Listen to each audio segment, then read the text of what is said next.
Good afternoon. It is Wednesday, May 29th, 2013. This is the East Coast Conservative Video Comment. My name is Hatton Humphrey, and I thank you for watching. There are two things that I want to talk about today, and I'm going to shock some people and then unshock them. You know, it's interesting. Every now and then, there are times when, regardless of party, we can agree on something. There's the shocker. And sometimes it's not for the same reason that a measure or a proposal is put forward. However, the agreement is still there. I'll give you an example. Betty Jean Grant is the chairwoman of the Erie County Legislature.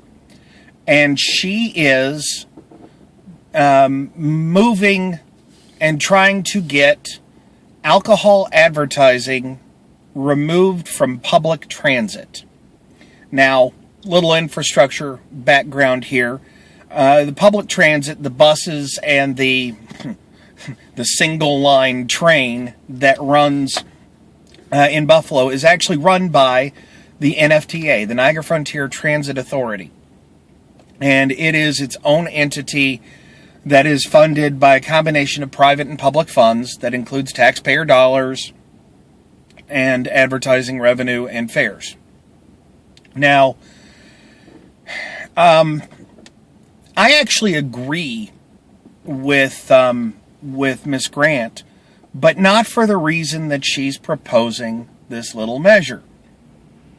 The recommendation to remove the advertising is coming, or the plea, or the demand, however you want to phrase it, is coming based on her observation that in the city of Buffalo, many school children ride public transit to get to and go home from school. And this is because parents don't have cars. This is because there's no private busing system that's used for the students. And the reason, that's her reason, is that it's exposing kids to alcohol advertising. My reasoning is a little bit different, though slightly on the same vein. She's saying that, you know, it's bad for the kids. It's exposing them to the advertising. Okay, I can see that. I can understand that. However, there is an ordinance in the city of Buffalo that bans alcohol advertising by businesses, convenience stores, what have you, that are located within a certain radius of schools or daycare centers. And that's kind of the sticking point where I agree. See, there's equal application of the law. And in my mind, that more than anything is the reason that the advertising should be banned. Not necessarily because it's not good for the children, but the law's already on the books. The law's already there. That these advertisements are not allowed. So, equal advertising under the law, equal application of the law means that these buses that go within that radius of the school, first of all, and second, are in fact de facto school buses, should not be running this advertising. Now, that was going to be the end of my video if I had recorded it this morning. However, this afternoon on my somewhat slow, if you can see the movement of vehicles behind me, commute home, I was listening to another motion that's being put forth that I don't agree with. Now, I don't know the name of the person on the Common Council in the city of Buffalo that has put this forth, and I think this has already passed. But effectively, they have said you cannot have a checkbox on a job application asking for whether or not an applicant has a prior criminal conviction. which means that that during an interview, someone's going to have to go, now, okay, do you have any prior convictions? Great. And I can, to a small extent, understand the reasoning behind removing the checkbox, but it's not really, it doesn't fit.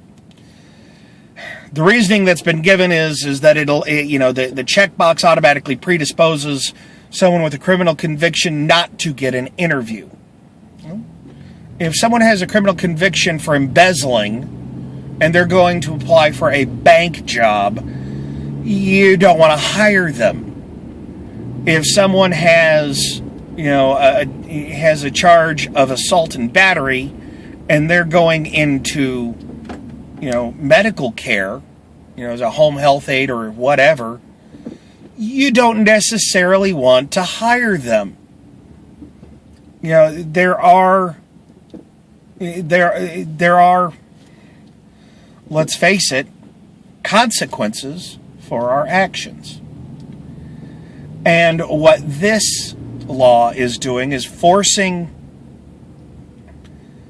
employers, in my opinion, to pay for background checks for people that they haven't even interviewed yet. Or even worse, people that they've interviewed said, oh, we like them, let's run a background check before we actually offer them a job. Great for the background check companies, more money for the employers. So, in summary, there are times, albeit them not that often, when we can agree on things.